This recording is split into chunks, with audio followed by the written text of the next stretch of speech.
The following podcast is a presentation of Project Entertainment Network. Welcome to Vicious Whispers with Mark Tullius, your source for horror, sci-fi, suspense, and all things violent. Hey, what's up, guys? Thank you so much for joining me today on Vicious Whispers with Mark Tullius. Today we have episode 115. The short story at the end of the episode is 8 out of 9. That is from 25 Perfect Days plus 5 more, narrated by my buddy David Thompson. Kind of a fun story. I don't have a lot of stories with female protagonists, but this one does have one. So, actually, 25 Perfect Days, I think I did a decent job of having female protagonists. My later stuff, maybe not as much. It's always a little bit harder to tap into the female persona. That's why with Trying to Die in Brightside, I brought on Donna Gonzalez. She helped me develop the character, made it a little bit more realistic, I think. So, but I do try to write female characters whenever possible. Man, I'm jet lagged. We flew in from California last night. Right now we're in New York. I'm sitting in a closet because there is nowhere quiet to record this. But it will work. Tomorrow I have a podcast with someone in Germany. I forget the name of his podcast, but Lucas Homan. I'll be recording with him tomorrow, and that should be out the following week. Then I'll have Lucas on my podcast a little bit later. But that should be a fun little podcast. Oh, man. Yeah, but yesterday's traveling wiped me out. Going through LAX was interesting. It was interesting being around people again. First time flying with the family since the pandemic started, so that was a little bit nerve-wracking. Not too bad, though. But going through LAX, I thought it was a drug-sniffing dog that they were making everyone go through. So I was a little bit worried. I'm like, damn. I was like, is he going to detect cannabis? Is cannabis considered a drug still? Are they looking for it? I knew a lot of people in there probably had it on them, and so probably wasn't a concern. But I was a little nervous walking through. But later found out they were just looking for explosives. Although, how many people actually try to get explosives on an airplane? I don't know. The whole all that stuff is a little overkill, a little too much. But whatever. Don't feel like getting into that right now. Like I said, I'm a little tired. Just don't want to get into it. Got a lot of writing done on the plane yesterday, which was awesome. I tore apart the death scenes from Trying Not to Die at Dethfest.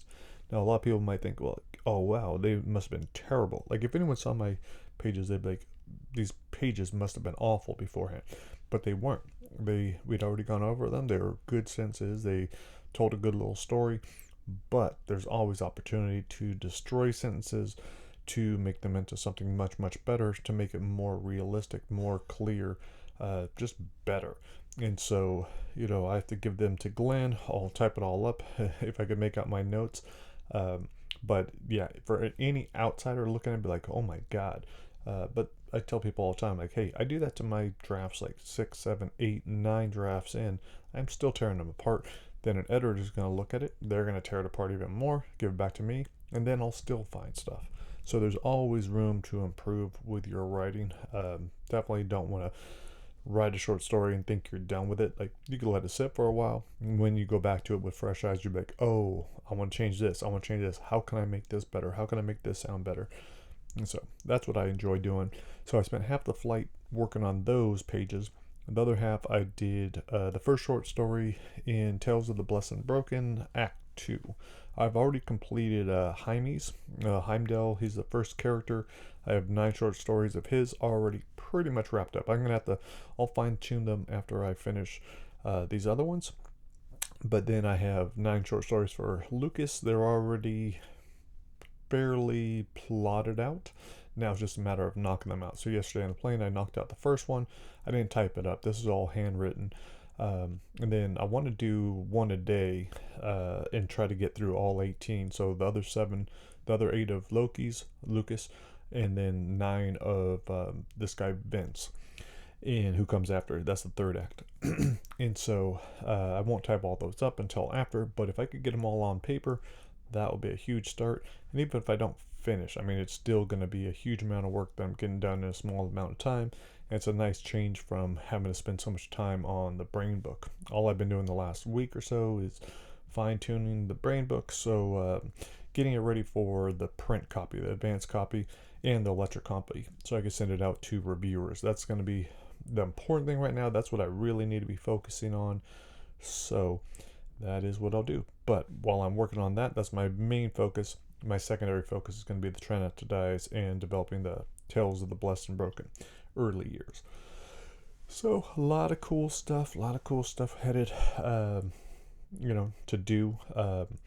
Right now it's a little tough because we're just here for the weekend. Don't have a lot of plans. I think today we're going to go do like Dave and Buster's and a couple things like that. I'm not really tourist. Never been much into that, going and seeing stuff. I was like, I'll see it online. Not much of a difference. I'd rather not be around crowded places, not driving, not dealing with any of that stuff. Once we get to Rhode Island, I'll feel a little bit more comfortable, drive around, gonna go to different gyms. Almost made the mistake of bringing jiu-jitsu clothes. At first, when I hurt myself 2 weeks ago, I told myself, I was like, I'm not gonna train. No way. This makes it easy. I won't have to bring gear with me. Then my wife got hurt. I was like, oh, definitely. Neither one of us is going to train. But then I was writing to people saying, hey, who's up for a podcast, blah, blah, blah. And guys respond to me saying, hey, come down and train first, and then we'll do a podcast. Part of me thinks, I was like, okay, yeah, I could do that. I could be safe. I could be, even if it's just barely going through the motions or whatever else, I could be safe. So I gathered my stuff, took it upstairs to pack it, and then my wife saw, and it's just, oh, well, I could do the same. It's just my ankle, and I'll be safe. And she talked me into it, started gathering her stuff. And I thought about it, I was like, that's so ridiculous. Like, my knee is not ready. Like, it's a little unsteady just walking around the airport. So how do I think I'm going to train with it? Like, what kind of training am I going to get out of it? And the odds are that I will probably mess it up even more. And same with her ankle and my neck. So I was like, you know what? We just got to stay off the mat until we are healed up. That might take a while. I know it's frustrating. I know it's hard to wait. It's fun to train. I want to do it. It's a great way to connect with people, to get out aggression, to just, I don't know, to have exercise. But I told her we are not doing that. So we're going to be old people. One cool thing though, Pete Jeffrey from Triforce MMA, I've interviewed him before a couple times. He ran, I don't know if he still has it, but the grappling and mixed martial arts at Brown University, he was running that. Awesome black belt. Trained with him several times. Really liked their gym. I told him I wanted to redo his interview and do a podcast with him. And but then I also realized, since I can't be training, I will have him teach me some music because he's a music instructor. I was like, why not get better at guitar? I think his specialty is bass, but we go over a lot of music theory. I like playing bass as well, and any kind of learning will help me. So this will be a way that, because I haven't done private lessons on guitar, I've just been trying to teach myself, but I know that's what I need. I will learn so much more. So that's what I'm going to be doing. So that'll be cool. We'll do a little podcast about that, let you know how the music lessons are going. And yeah, so all right, guys, I'm going to wrap this up because we are going to go to Dave & Buster's, play some video games, do some fun stuff, eat some unhealthy food, all that good stuff. And I will leave you with this short story. This is 8 out of 9, narrated by my buddy David Thompson. Hopefully you guys enjoy the story. Have an awesome week, and I will talk to you guys later. Peace.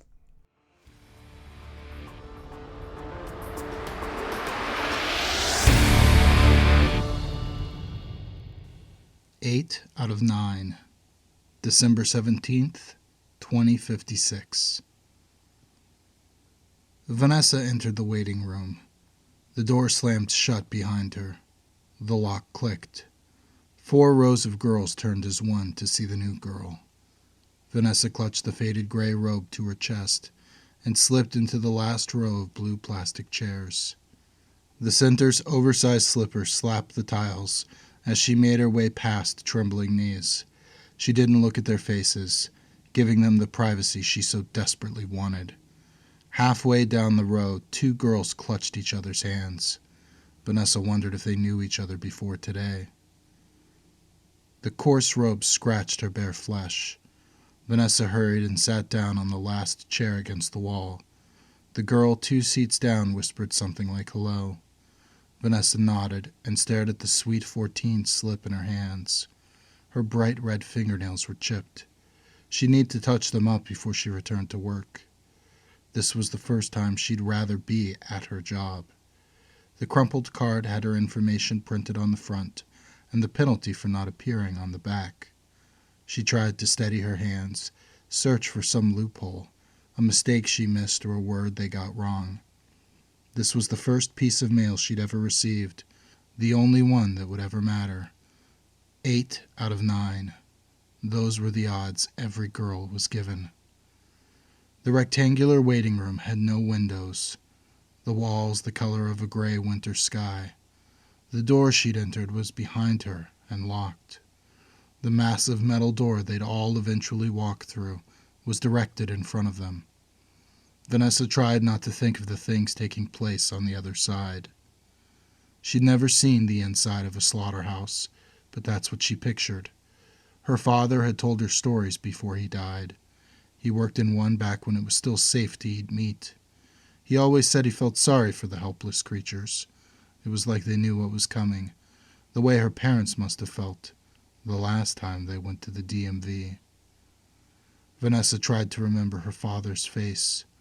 It used to be so clear in her mind.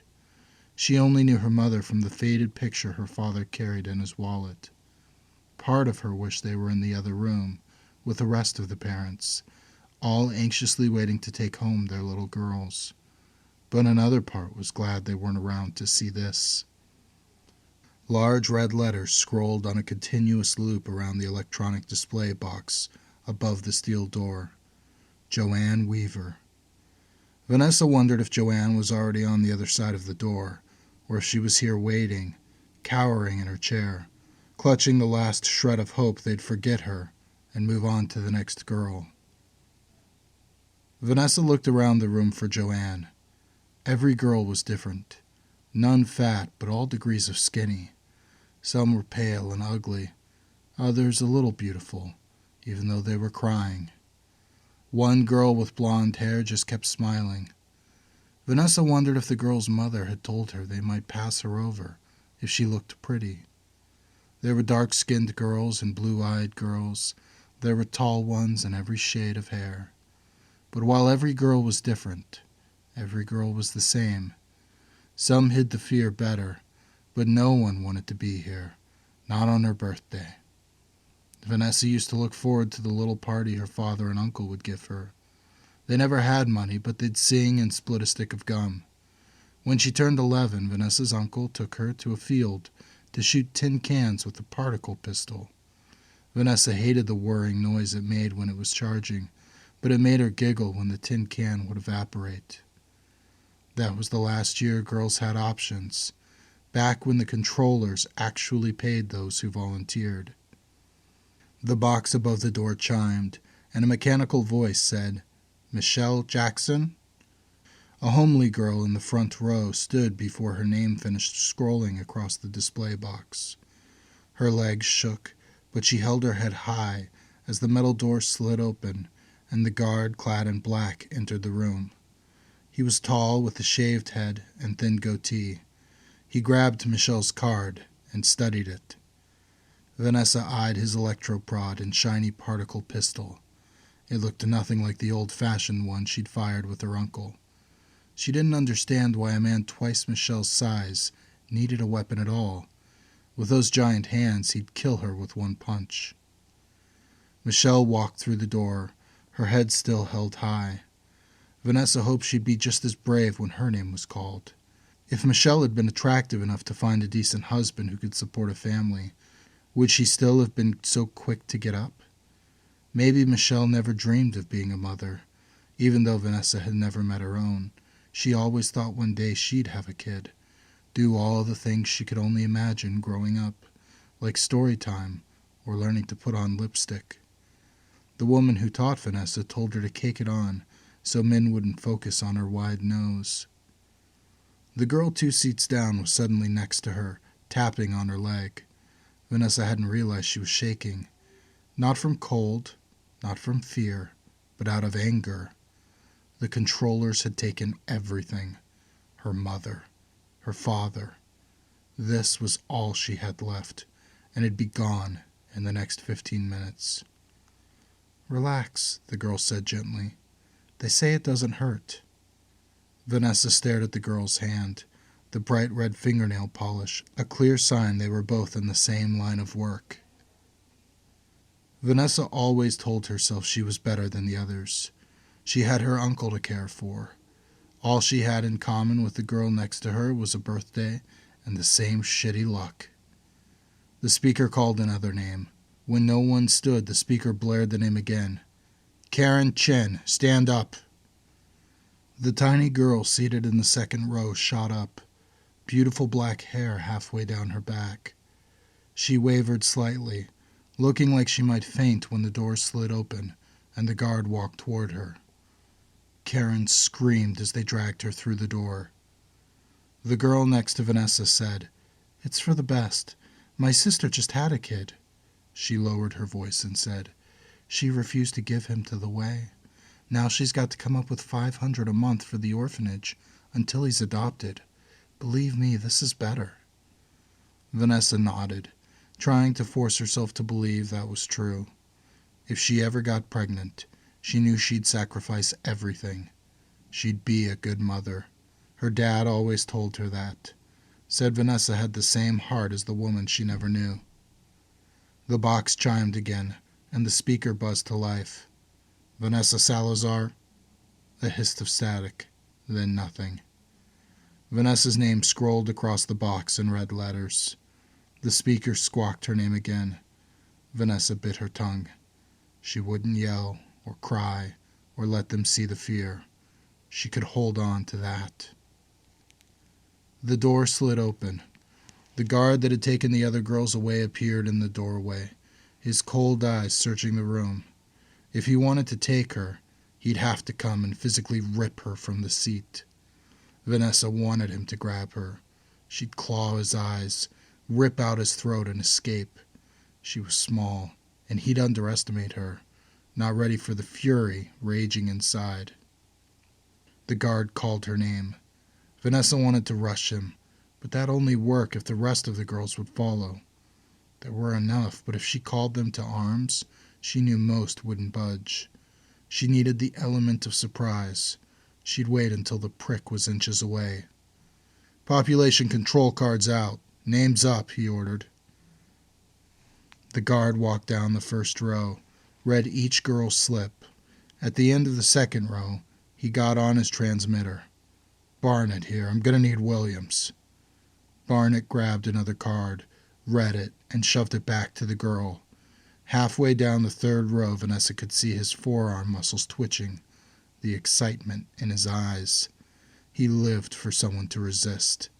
Dragging innocent girls into the back, sticking his hands underneath their robes, having his way with them. Why else would he work here? Barnett moved down her row. His hand rested on the butt of his pistol. She tried to remember what her uncle had taught her. Arms locked, shoulders square, but he never taught her how to disarm anyone, and if she couldn't get it from him, the prick would kill her. Vanessa no longer cared. She'd be with her parents. She'd never have to go back to work. Her uncle would understand. She kept telling herself that, even as the images of him starving to death fired off in her head. Gasping, too weak to even take his own life. The guard stopped in front of her chair. Turn over your card. Vanessa stared straight ahead. He ripped the card out of her hands and waved over the fat guard walking through the doorway. Barnett pointed at the display and asked Vanessa, Are you deaf? She shook her head, not understanding why she couldn't move her arms and go for the gun. Then get up. Vanessa couldn't. She tried to stand, but her legs felt like they were filled with cement. Williams walked over, knelt in front of her, his eyes surprisingly soft. Look, Vanessa, you have to get up. There's no choice. She's not getting up. Grab an arm. Give me a second. Williams lowered his voice and whispered, If you don't stand up, they'll make us use force. And if you fight, they're going to do what it says on the back of your card. Trust me, you don't want that. Vanessa didn't believe his kindness. It was a trick. His eyes were probably always watery. No one cared about her, at least not in this place. "Just walk with us," he said. "You'll barely feel it." Barnett tapped Williams, who finally got up and moved to the left. They each took hold of her arms. Their fingers dug into her flesh. They yanked her from the chair, dragging her toward the door. She opened her mouth to shriek, but couldn't make a sound. Pretending like he wasn't enjoying her terror, Williams grunted and told Barnett, "You still wonder why I'm transferring to the prison?" The tips of Vanessa's slippers bent backward on the tiles as they neared the door. They crossed the threshold and the door slid shut, her body suddenly awake. She'd been mistreated by men, but never like this. She felt their hands loosen. They thought they were safe. Vanessa flung herself from their grip. Barnett grabbed her by the hair, reached for the electroprod on his belt. "You better relax." Vanessa spun, the hairs ripping from her scalp. She launched a knee at his groin, heard the crunch. He let go of her and dropped to the floor, but Williams was right behind him. Vanessa took one step back and braced herself for his attack. Williams stepped toward her. "Hey, let's calm down." Vanessa ran at him and raked his face with her fingernails. Her fingers found a chain around his neck and ripped it off when he pushed her away. The crucifix at the end of the chain hung in the air for only a moment before Vanessa snatched it and plunged the long end into William's cheek. Williams screamed, one hand on the cross, the other reaching for Vanessa. Vanessa ducked under his arm, flipped the tab, and ripped the pistol from his holster. Barnett was back on his feet, the buzzing prod in hand. "Drop the gun," he said, "or I'm going to have fun with you." Vanessa backed against the wall, the gun aimed at Barnett's chest. There was a hallway to the right. She inched her way over, her thumb fumbling for the safety. It wasn't where it had been on her uncle's pistol. Finally, she found it. Whirring filled the air. Barnett's hand moved toward his own pistol. "Do it and I'll shoot," Vanessa said. Barnett's hand steadied, hovered over his pistol. Vanessa's gun was fully charged. She couldn't tell what Barnett was going to do, but then his eyes narrowed. There was no way he'd let her go. His thumb slowly flipped open the tab, and Vanessa squeezed. The force shot her back, nearly sent her to the ground. When she opened her eyes, she saw Barnett's arm vanish under his sleeve. He flailed and slammed against the gurney. She turned, saw the emergency exit down the hall. Barnett's scream cut through the buzzing in her ears. Vanessa passed a small room with a tray of sharp instruments. The girl on the table with her legs in stirrups, ankles strapped down, towel stuffed in her mouth. There wasn't enough time to save her. She heard other guards coming. Williams called out to her. He'd pulled the cross from his cheek. Blood poured from the gaping hole. "You can't run forever." Vanessa shot the lock off the emergency exit and kicked open the door. "I can try."